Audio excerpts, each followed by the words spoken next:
और जनाब, इस टॉपिक के हवाले से बात करने के लिए मेरे साथ मेरे स्टूडियोज़ में मौजूद हैं फ़ज़ीला कैसर साहिबा, हमारे साथ अफशा कुरैशी साहिबा मौजूद हैं, हमारे साथ यहाँ पर प्रोफेसर शहनाज राशिद साहिबा मौजूद हैं, डॉक्टर वजाहत हमारे साथ मौजूद हैं और जनाब हमारे साथ फ़ातिमा आगा जो कि काउंसलर है वो भी मौजूद हैं। आप तमाम तो लोगों को मैं अपने इस शो में खुशामदीद कहूँगी। बहुत एक टची टॉपिक है और क्योंकि हम सारी ज़िंदगी, मुझे तो औलाद बच्चा पैदा होने के बाद पता चला कि भी मैंने तो जो पहली ज़िंदगी गुजारी थी वो कुछ नहीं है, असल तो मकसद ही और असल मोहब्बत ही यही है। तो वो माँ बाप जो अपने बच्चों के लिए इतना कुछ कर रहे होते, इतनी मोहब्बत से उनको पाल रहे होते, तो क्या उनका हक़ नहीं बनता कि वो ये भी एक्सपेक्ट करें कि जैसे ये छोटे थे हम इनके साथ थे तो हम ज़ईफ़ हों हमारे साथ हों। सबसे पहला मेरा सवाल आप सब लोगों से है, वो सवाल ये कि आप लोगों को लगता है कि आप लोगों ने अपनी अम्मा अब्बा से जो मोहब्बत का हक़ है, जो आपके माँ बाप ने आपसे मोहब्बत की थी, उसका हक़ अदा किया है? सबसे पहले तो ये सवाल ही गलत है कि एक्सपेक्ट करना चाहिए या नहीं। दिस इज ये एक फजूल सवाल है। सॉरी, अच्छा मेरा सवाल गलत नहीं है, एक्सपेक्ट करना मैं आपसे नहीं कह रही, मैं इन जनरल बात कर रही हूं। बच्चों से एक्सपेक्ट करें, जब ये सब सोचते हैं कि अपनी औलाद से हमने ये एक्सपेक्ट करना है या नहीं, तो ये मुझे लगता है ये बात ही ठीक नहीं है। फिर तो इस सवाल का एक और सवाल निकलता है, क्या हमारी औलाद हमसे वो एक्सपेक्ट उसको भी करना चाहिए कि हम उसके लिए इतनी कुर्बानियां दें, यू नो, मतलब वाइस वर्सा। तो एक बात तो ये है, लेकिन हक जो है ना माँ बाप का, वो तो आप मर जाएं मरते दम तक अदा नहीं कर सकते।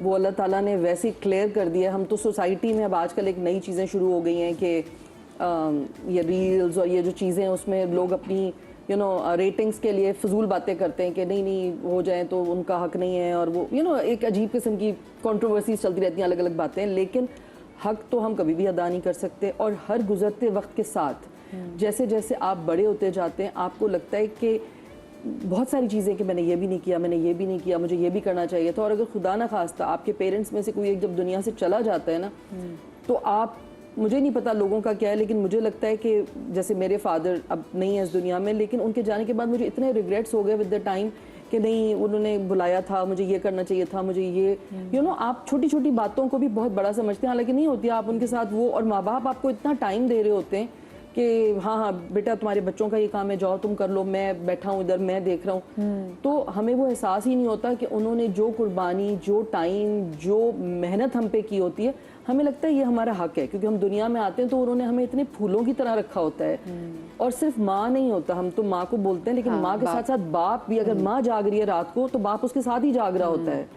अगर माँ दिन में बच्चे के लिए खाना बना रही है तो बाप वो खाने के लिए सब पैसा कमा के ला रहा है। तो हम तो उनका ये, मतलब हम उसको अपने पे डिपेंड करता है कि आप उसको किस हद तक सोचते हैं। लेकिन जब आपकी अपनी औलाद होती है तो आपको पता चलता है कि माँ बाप ने आपके लिए कितना कुछ किया होता है बगैर बोले हुए, बगैर जताए हुए। मतलब मैं अब सोचती हूँ कि अगर मेरी माँ कुछ चीज़ें नहीं खाती थी तो उसको पता था ये मुझे पसंद है तो वो रख देती थी, नहीं मेरा दिल नहीं चाह रहा, या मेरे बाबा, अगर मुझे कोई एक चीज़ पसंद थी तो हमारे घर में कभी भी एक बोतल नहीं आती थी कोल्ड ड्रिंक की। एक होता ना कि हम एक आ जाए, खाली कोक आ जाए, ब्लैक वाली आ जाए, नहीं, ब्लैक, ऑरेंज, ग्रीन, सब होते थे कि बच्चों को पता नहीं किस वक्त क्या चाहिए हो। तो वो छोटी छोटी बातें थी, तो वो कुर्बानियाँ तो हम उनका कभी भी नहीं उतार सकते, हम उनका पूरा कभी नहीं कर सकते। अच्छा जी, आप बताएं। वही बात है कि माँ बाप की खिदमत और माँ बाप की मोहब्बत जो होती है वो कभी कम नहीं होनी चाहिए, और ना होती है। मेरी माँ, हमने भी अपने माँ बाप का बहुत किया, और मैंने तो बड़े बुरे बुरे वक्त से उनको देखा और गुज़रे हम। तो उनको मैं हर हालत में, मैंने उनकी खिदमत भी की, उनकी देखभाल भी की, और बस क्या बताएं, माँ बाप की खिदमत करना कोई वो नहीं है, हमारा हक है और हमारा फ़र्ज़ है। सबसे पहली बात कि हमारा फ़र्ज़ है कि उन्होंने जैसे हमें बचपने में फूलों की तरह रखा, पाला। जब आप ये देखें, जब बच्चा होता है छोटा सा तो माँ बाप कितना केयर करते हैं बच्चे का, सुलाते हैं, पेशाब बच्चा कर देता है तो गीली जगह पे माँ सो जाती है, बच्चे को खुश्क जगह पे सुलाती है। तो वो बच्चे को देखती है ना, खुद गीले में रहेगी लेकिन बच्चे को खुश्की में रखेगी, हर गरम सरद का ख्याल रखती है, सब कुछ करती है। लेकिन वक्त की बात है, कुछ लोग बच्चे कुछ ऐसे होते हैं जो माँ बाप की बहुत ज़्यादा इज्जत कर रहे होते हैं, कि केयर करते हैं, बहुत ख्याल रखते हैं माँ बाप का, और हमने भी रखा अल्लाह के फजल से। आप बताइए जी। ये फजीला जी ने कहा, मैडम ने कहा, तो मैं थोड़ा सा इसका बैकग्राउंड पे जाना पसंद करूँगी कि क्या हम इस तरह सोच सकते हैं कभी कि हम अल्लाह ताला का हक पूरा अदा कर सकते हैं? नेवर एवर, कभी भी तो मेरा ख्याल है कि हमारे जो कुरान पाक है, अल्लाह मियाँ का कलाम है, उसका मौजू अल्लाह ताला ने किसको रखा है? इंसान को। और ये कहा है अल्लाह ताला ने कि इंसान मेरी शबी है ज़मीन पर, इंसान मेरा नायब है ज़मीन पर। तो दूसरे लफ्ज़ों में हम समझ जाएं कि जो इंसान नायब है अल्लाह ताला का, जो शबी है अल्लाह ताला की, वो इस ज़मीन पर हमारे पेरेंट्स हैं, यानी वो हमारे ज़मीन के खुदा हैं। तो ये बहुत बड़ी चीज़ है कि हमारे जो पेरेंट्स हैं, अभी आपने भी जिस तरह से बताया कि इसमें देखिए हमारे इस्लामी अहकाम बहुत ज़्यादा हैं कि इतना कुछ कहा गया है कि हमेशा इनसे इज़्ज़त व एहतराम के साथ पेश आएँ। ये तक कहा गया कि फर्मा बरदारी से रहें और इनके साथ कंपैशनेट रहें, काइंड रहें, ये तलकीन कुरान की में गई तो है। बहुत कुछ लिखा जी हुआ है। हाँ, और इनके इज्जत व एहतराम की करें और अहमियत की बार बार एम्फसाइज की आवाज गई। उनके सामने आप आवाज ऊंची करके बात ना करें। Exactly. आपकी ये जो रग है, जी। अगर उसमें जरा सी भी बाहर आ गई ऊंची आवाज की वजह से आपको माँ को कहते हुए, तो अल्लाह ताला उस रग को काट देता है और क़यामत के रोज वो हिसाब लेगा आपसे। एग्जैक्टली। इतनी वो है। हाँ, देखिए यहीं पर मैं आ रही थी कि अल्लाह ताला ने बहुत यही अल्लाह कहा का हुक्म है माँ कि बाप की। पेरेंट्स क्या हैं? पेरेंट्स आपके spiritual great source of spiritual rewards हैं। आप पेरेंट्स आपके किस तरह कि आप की ना, इनकी जैसे अल्लाह ने इज्जत एक व तकलीफ की। एहतराम पे कोई कॉम्प्रोमाइज़ नहीं कर सकते, बिकॉज ये अहकाम खुदाबंदी हैं कुरान शरीफ के अंदर। जी बिल्कुल। और इसके साथ हमारे आप देखिए कि रूल्स क्या हैं कुरानी के। देखिए मैं थोड़ी सी तमहीद इसलिए बना रही हूँ क्योंकि इस वक्त कोई बच्चे बैठे हुए नहीं है। मैं तमाम बच्चों के लिए कह रही हूँ कि आप लोग की एब्सेंस हम रियली बच्चों इस वक्त मिस कर रहे हैं। और मॉर्निंग शो सिर्फ ख़वातीन के नहीं हैं। ये टॉपिक जो है ना, देखिए ये टॉपिक हमारी ज़िंदगी है। ये उन लोगों के लिए हम आज बात कर रहे हैं, वो लोग हैं ये जिन्होंने हमें आज यहाँ पहुँचाया है। और रियली ये वो लोग हैं जिन्होंने, जैसे आपने कहा अभी कि ठंडा और गर्म, ये बहुत छोटी छोटी चीज़ हैं। आप देखिए जब हमारे यहाँ हम पेरेंट्स बने, हम बाज़ार जाते थे, अपनी शॉपिंग करने जाते थे, लेकिन हमें हर तरफ बच्चों की चीज़ें दिखती थी और हम वही कर कर आ जाते थे। अपना लेने जाओ, बच्चों की चीजें उठा के अपना लाओ। मतलब ईद पे आपने जोड़ा बनाया ना बनाया, लेकिन आपको था कि मेरे बच्चे के ना ईद के 3 दिन के जोड़े जरूर होने चाहिए। वजह आपको लगता है कि हमने, क्योंकि वही सवाल जो मेरा है कि हमने माँ बाप का हक या आपने माँ बाप का हक वैसे मोहब्बत का हक अदा किया है? देखिए मैं ये बोलूँगा कि माँ बाप का हक अदा करना और औलाद का फ़र्ज़, ये एक अजीब सा माइंडसेट है। अगर आप देखें तो कुछ लोग बोलेंगे कि हमने कर दिया है और हमें इससे ज़्यादा करने की ज़रूरत ही नहीं है, लेकिन कुछ औलादें ऐसी हैं जो ज़िंदगी भर अपने माँ बाप के पैर धो धो के पीते हैं, उनकी खिदमत करते हैं और फिर भी कहते हैं कि हमने तो इनका कोई हक अदा किया ही नहीं है। तो ये एक अपनी इंसान के माइंडसेट है कि अगर आप उसको कैसे देखते हैं। अगर आप इस माइंडसेट से देखते हैं कि आज जो मैं अपने माँ बाप के साथ कर रहा हूँ, उनके बुढ़ापे में या उनके मिडिल एज के बाद, और अल्लाह ताला उसके बदले मुझे अजर देगा और फ़ायदा देगा, तो अल्लाह ताला फिर नवाजता भी बहुत है। और ये मेरा अपना ज़ाती तजुर्बा, भी बात आगे बढ़ेगी तो मैं बताऊँगा।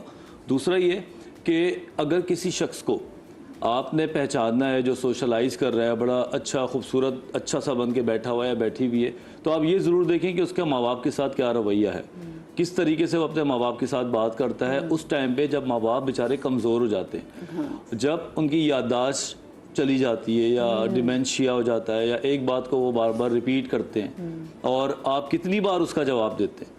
अगर वो कोई ज़िद करते हैं बच्चों की तरह, तो आप क्या जवाब देते हैं? ये वो सवालात हैं, ये वो जवाबात हैं कि अगर देखा जाए तो ये कभी ख़त्म नहीं होते, वरना तो लोग इतनी बेहिस औलादें हो रही हैं। अभी आपका ये सवाल चल रहा था और आपका जवाब चल रहा था, मुझे वो शक्ल याद आ रही थी जो मैं लोगों को देखता हूँ जो हमारे अतराफ़ में है, जो हमारे सामने बने हुए इतने डिसेंट एजुकेटेड बने हुए होते हैं, अपने माँ बाप से बात करने की उनको तमीज़ ही नहीं रही। तो मेरे ख्याल से ये बड़ा सेंसिटिव टॉपिक है और अल्लाह करे कि इस टॉपिक को जब हम ख़त्म करें तो उन बेहिसों को, उन लोगों को इस बात का अंदाज़ा हो कि हमारे माँ बाप आज अगर बीमार हैं, बूढ़े हैं, तो हम उनको किस तरीके से पेश आएँ। आज से 2 साल, जब हम 3 साल के थे, जब हमारी पैम्पर में पोटी हुई होती थी, तो वो दुनिया छोड़ के से वो यही लगे हुए होते थे कि रैशेस ना हो जाएं, इसका पैम्पर चेंज कर दो। माएँ और तो जगह जगह पे अपना खाना छोड़ के सबसे पहले होता है कि मैं ये बच्चे, बिल्कुल। और अरे ऐसी बच्चे ऐसी क्या, बच्चा गोद में होता है और पोटियां हो रही होती हैं, खाना खा रहे हैं, पोटी हो गई, आए हाय, अच्छा चलो खाना छोड़ दिया, जाके पोटी धुला रहे। वो चीजें भी बर्दाश्त माएँ कर रही होती है ना, माँ तो और वो माओ को तो वो चीज फील ही नहीं होती क्योंकि अपनी जात का टुकड़ा है। हाँ बिल्कुल, अच्छा, लेकिन क्रिएशन ऑफ इसीलिए तो कहते हैं कलेजे का टुकड़ा। We are the creation of our parents ना, बेसिकली हमारी जो बेस है वो हमारे पेरेंट्स ने डाली।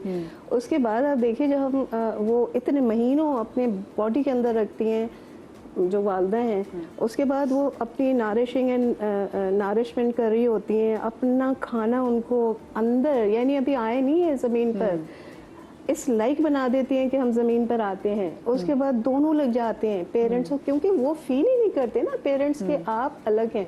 देखिए इसकी मिसाल मैं ऐसे देती हूँ, रिश्ते हम आपस होते हैं 2 तरह के, एक होते हैं चॉइस के और एक होते हैं जिसमें हम आपस चॉइस नहीं होती। चॉइस में हमारे पास आ जाते हैं आपके फ्रेंड्स आ गए, हस्बैंड एंड वाइफ आ गए। अब इसमें ज़रा फ़र्क देखिएगा, हम अपने बच्चों को इस वक्त एड्रेस कर रहे हैं कि इसको समझें इस चीज़ को। अब ये स्पिरिचुअल जो पेरेंट्स का रिश्ता है ना, जो आसमान पर बना हुआ है, तो वो हमारे सिबलिंग्स का भी होता है, लेकिन कभी भी हम कंपेयर नहीं कर सकते सिबलिंग्स को और पेरेंट्स को। हाँ बिल्कुल, बिकॉज देखिए सिबलिंग्स जो है ना, जी सिबलिंग्स को भी पेरेंट्स बना रहे हैं। अच्छा, पेरेंट्स का हम हिस्सा हैं बेसिकली। ये कैरेक्टर रिवर्सल है। जब बच्चा पैदा होता है तो माँ बाप नौजवान होते हैं, उसके बाद बच्चा बड़ा होता है, फिर पेरेंट्स जो होते हैं ग्रेजुअली एल्डरली पेरेंट्स में आ रहे होते हैं। अच्छा, जेनेटिकली आप देखें अल्लाह मियाँ भी साथ हैं। अल्लाह मियाँ जेनेटिकली एक फर्मा कभी बना देते हैं ना, एक फर्मा आप दूर से पहचानते जी ये मदिया की फैमिली के लोग हैं, ये सब एक जैसे, ये जेनेटिकली। लेकिन पेरेंट्स क्या करते हैं, अपना रिफ्लेक्शन प्रोड्यूस कर रहे हैं बेसिकली ना, और वो उनको इस लाइक बना रहे हैं कि वो आगे जाकर एक अच्छे इंसान बने। बिल्कुल। अच्छा, क्योंकि मुझे ब्रेक की तरफ जाना, तो मैं चाहती हूँ कि फातिमा आपकी तरफ से भी यहाँ पर जो है वो ऐड हो जाए, ताकि मैं ब्रेक की तरफ जाऊँ। वही सवाल मेरा। तो यहाँ पर अगर हम नफ्सियात को देखें तो ये प्रॉब्लम क्यों हो रही है, why, what is the root cause of this issue.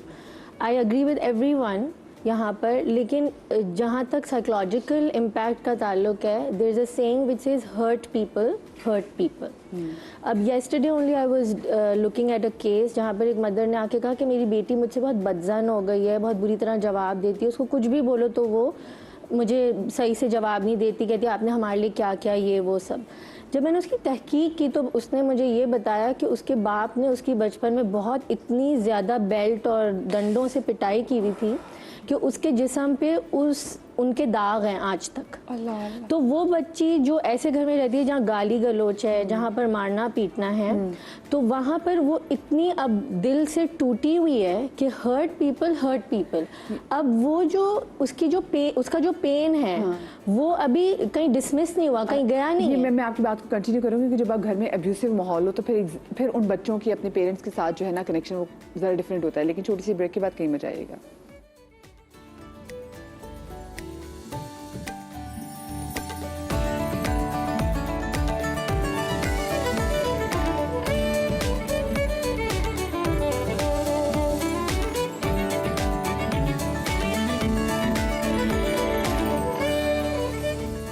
बिस्मिल्लाहिर्रहमानिर्रहीम। ब्रेक के बाद हम आपको एक बार फिर से खुशामदीद कहते हैं। मेरी एक बहुत अच्छी दोस्त है, उसने ये ऑप्ट किया कि वो अपनी फैमिली नहीं बढ़ाएगी, यानी कि वो बच्चे पैदा नहीं करेगी। तो जब मैंने कंसीव किया तो ऑफ कोर्स इतनी बड़ी अल्लाह पाक ने नेमत दी थी, मैं बहुत खुश भी थी। तो वो उसको था कि जो तुम्हें क्या लगता है कि ये आगे से क्या होगा। तो मैंने कहा बस मतलब मेरी ज़िंदगी का मकसद है और क्या हो सकता है कि अल्लाह पाक ने मुझे माँ बना दिया, मैं इससे बड़ी मिली और क्या अल्लाह की नेमत हो सकती है कि अल्लाह पाक ने मुझे इस रुतबे के लिए चुना। तो उसने कहा कि अच्छा मुझे बताओ कि तुम इससे आगे से क्या एक्सपेक्ट करती हो। मैंने कहा बस मैं तो इसको अच्छा ही करूँगी, बाकी अल्लाह पाक इसको नेक बनाए। और मेरे लिए मैंने हमेशा दुआ की कि अल्लाह पाक बेटा बेटी नहीं बस ऐसी औलाद दे जो मेरे लिए अच्छा सदका जारिया हो। तो कहती अच्छा, तो कहती लेकिन आजकल के बच्चे ऐसे हैं नहीं। बट ये पिछले दिनों पे जो आयशा खान का जो केस हुआ और उसके बाद उसने कहा कि इसका मतलब मैं सही थी कि हम ये क्यों सोचते हैं कि हम एक नई ज़िंदगी दुनिया में लेकर आ रहे हैं, हम उस पर इतना इन्वेस्ट कर रहे हैं, उसके लिए अपनी कुर्बानियाँ दे रहे हैं, अपनी खुशियाँ ख़त्म कर रहे हैं, अपने तमाम माल दौलत और मुसलसल मेहनत उसी बच्चे के लिए कर रहे हैं कि नहीं और कमाओ, इस बच्चे को हमने बाहर भेजना है, इस बच्चे के लिए हमने ये करना है। एंड देन जब वो बच्चा ही आपके लिए पलट के ना आए तो फ़ायदा से अच्छा मैं अपनी ज़िंदगी अपने लिए क्यों ना जीऊँ। तो वो मुझे इसकी बात लगी, मैंने कहा भाई ये पर्सपेक्टिव भी, और अब मुझे कहीं ना कहीं ये पर्सपेक्टिव भी ठीक लगने लगे, बिकॉज आगे आप फोर्स ही नहीं कर सकते। फातिमा आपको पता नहीं है, तो क्या मुझे बताएं कि क्या ये एक्सपेक्ट करना औलाद से कि जो बच्चा हमने पैदा किया है और जिससे हम इतनी मोहब्बत कर रहे हैं, जिसके लिए हम इतनी कुर्बानियाँ दे रहे हैं, कल के लिए ये भी हमारे लिए वैसे ही करे जैसे फजीला जी ने कहा ना कि ये एक्सपेक्टेशंस नहीं रखनी चाहिए। सही। हाँ। तो रसूल पाक से हम जब बात करते ब्रेक में, तो एक शख्स था जिसने इस्लाम कबूल किया, और जब वो रसूल के पास आया तो उसने कहा कि मेरे माँ बाप मुझसे इंतहा से ज़्यादा नाराज़ हैं क्योंकि वो किसी और दीन पे हैं और अब मैं इस्लाम पे आ चुका हूँ, तो अब मैं उनको क्या छोड़ दूँ, मैं क्या करूँ। तो रसूल पाक ने फरमाया कि आप अब वापस जाइए, और जब आप वापस जाएंगे तो अब आपने उनके साथ इवन बेटर बिहेवियर शो करना है, बिकॉज ये इस्लाम हमें सिखाता है, राइट, कि आपने अपने माँ बाप को उफ भी नहीं बोलना। क्यों? इसलिए नहीं क्योंकि उसमें माँ बाप का कोई फ़ायदा है, बल्कि हदीस में हमें मिलता है कि आपकी रूहानी ग्रोथ के लिए, आपकी नफ्सियाती ग्रोथ के लिए ये आपके लिए एक ज़रिया है। If you want to grow really fast in your spirituality, आप अपने माँ बाप की खिदमत करें और उनकी कमज़ोरी को देखकर अपनी कमज़ोरी को याद करें जब आप कमज़ोर थे, और उनकी कमज़ोरी में उनकी स्ट्रेंथ को तलाश करें कि वो कितने मजबूत थे जब उन्होंने रात के बीच में उठ के आपकी किफ़ालत की, आपका ख्याल किया। तो इस ज़माने में हमें, अगर हम अपनी स्पिरिचुअलिटी की बात करें ना, तो माँ बाप के लिए ज़ाहिर है कि अच्छे उसवा पैदा करना, यानी जब माँ बाप खुद अपने वालिदैन की खिदमत करते हैं और थ्रू एग्जांपल बच्चों को दिखाते हैं कि माँ बाप की किस तरह खिदमत की जाती है, तो बच्चे सीखते हैं।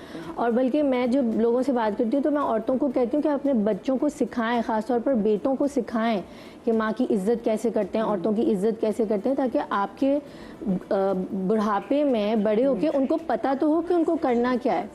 लेकिन एट द सेम टाइम अगर हम ये देखें कि आजकल के ज़माने में क्या हम बच्चों को एक्सपेक्ट कर सकते हैं, तो शायद ये वालिदैन के लिए एक इम्तिहान हो जाता है तौहीद में कि क्या हम अल्लाह को अपना सहारा बना रहे हैं या बच्चों को।